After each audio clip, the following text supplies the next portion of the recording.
Hello दोस्तों, आज हम लोग जिस प्रश्न पे डिस्कस करने वाले हैं उसको मैंने डे बिफोर स्टडी पोस्ट किया था। और ये प्रश्न है कि बीमारू राज्यों की संकल्पना किसने की थी। और मैं आप लोगों को बता दूं कि ये प्रश्न बहुत बार बहुत सारी परीक्षाओं में पूछा जा चुका है, तो ये प्रश्न उतने ही ज़्यादा इम्पॉर्टेंट भी है। और सबसे अच्छी बात है कि आप सभी को इसका करेक्ट आंसर भी पता है। करेक्ट आंसर इसके आशीष बोस हो जाते हैं। लेकिन यहाँ पे हम लोग चर्चा इस बात पे करने वाले हैं कि आखिर में आशीष बोस कौन है और इन्होंने बीमारू राज्य की संकल्पना दी क्यों थी। आखिर में ये बीमारू शब्द है जो इसका अर्थ क्या निकलता है।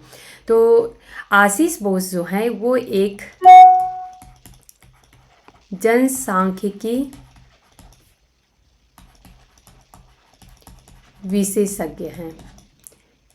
आशीष बोस एक जनसांख्यिकी विशेषज्ञ हैं और इन्होंने 1980 के दशक में, इसका अर्थ ये निकलता है, या इसको हम ये बोलें 1980 के दशक का अर्थ ये हो जाएगा कि 1980 से लेके और 1990 तक का जो टाइमलाइन होता है इसको हम 1980 का दशक बोलेंगे। तो यहाँ पे ऐसा क्यों होता है, क्योंकि जैसे अगर हम जब 80 का दशक, अर्थ ये निकलता है कि अर्थात उसमें 80, 81, 82, 83 ऐसे करके नंबर्स आते जाएंगे। जैसे ये 1980 है, फिर इसके बाद 81, फिर 82, फिर 83, इस तरीके से ये 80 का दशक चलता आ रहा है। अगर यही मध्य बोलें, 80 के दशक का मध्य बोलें तो ये फिर 1985 हो जाएगा। तो उम्मीद है कि ये आप लोगों को 1980 का जो दशक है वो अभी क्लियर होगा कि 1980 से लेके 1990 तक का ये टाइमलाइन है। और इसी टाइमलाइन के बीच में राजीव गांधी की सरकार थी और उसी समय आशीष बोस ने, जो कि एक सांख्यिकी विशेषज्ञ थे, तो इन्होंने बीमारू राज्य की अवधारणा दी थी या बीमारू राज्य की संकल्पना प्रस्तुत की थी। उस समय आखिर में बीमारू राज्य की संकल्पना का क्या अर्थ है, तो यहाँ पे जो बीमारू शब्द है ये एक संक्षिप्त शब्द है और इसका अर्थ निकलता है, इसको जो राज्य इन्होंने अध्ययन किया था उसके जो पहले अक्षर हैं उन्हीं से लेके इन्होंने इसको बनाया है। तो यहाँ पे हम लोग समझ लेते हैं, जैसे कि BI अगर हम बिहार का ले लें, बिहार का हमने BI ले लिया, MA जो है वो MP का है और R जो है ये राजस्थान का है, U जो है ये यूपी का है।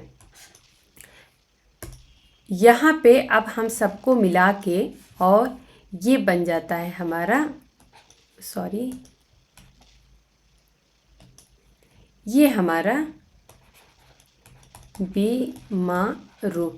तो ये बीमारू राज्य की अवधारणा इन्होंने दी थी जिसमें ये चारों राज्य समाहित थे। अर्थात इन चारों राज्यों को मिला के इन्होंने बीमारू राज्य कहा था। और क्यों कहा था, क्योंकि ऐसा इन्होंने पाया था अपने सर्वे में या अध्ययन में कि जो ये चारों राज्य थे यहाँ पे आर्थिक विकास की गति बहुत ज़्यादा धीमी थी। यहाँ पे शिक्षा और जो स्वास्थ्य का या चिकित्सा का स्तर बहुत ही निचले स्तर पे था। तो इसके कारण इन्होंने इसे बीमारू राज्य कहा था। अब यहाँ पे हम लोग इस बात को भी डिस्कस कर लेते हैं कि जब बात 1980 के दशक की हो रही है, अर्थात 1980 से लेके और जब 1990 का टाइमलाइन है और इसमें राजीव गांधी की सरकार थी, ये मैं आप लोगों को बता चुकी हूँ। तो इस टाइम पीरियड में आप लोगों को ये पता होगा कि जो ये उत्तर प्रदेश है और उत्तराखंड है, ये दोनों सेपरेट नहीं हुए थे, अलग नहीं हुए थे। ये विभाजन जो हमें है वो 2000 के बाद का देखने को मिलता है। तो ये जो थे वो एक राज्य थे, ये उत्तर प्रदेश और उत्तराखंड जो था एक राज्य था। बिहार और झारखंड जो था वो एक राज्य था। MP और छत्तीसगढ़ यहाँ पे आप लोगों को दिखाई दे रहा है, ये एक राज्य था और ये राजस्थान है। तो ये पूरा का पूरा जो एरिया है इसको इन्होंने बीमारू राज्य कहा था। इनका ऐसा मानना था कि जो हिंदी भाषी उत्तर भारतीय क्षेत्र हैं वो काफ़ी बुरे हालत में हैं, खास करके जो अर्थव्यवस्था है या फिर स्वास्थ्य है, चिकित्सा है, शिक्षा है, इन सभी मामलों में।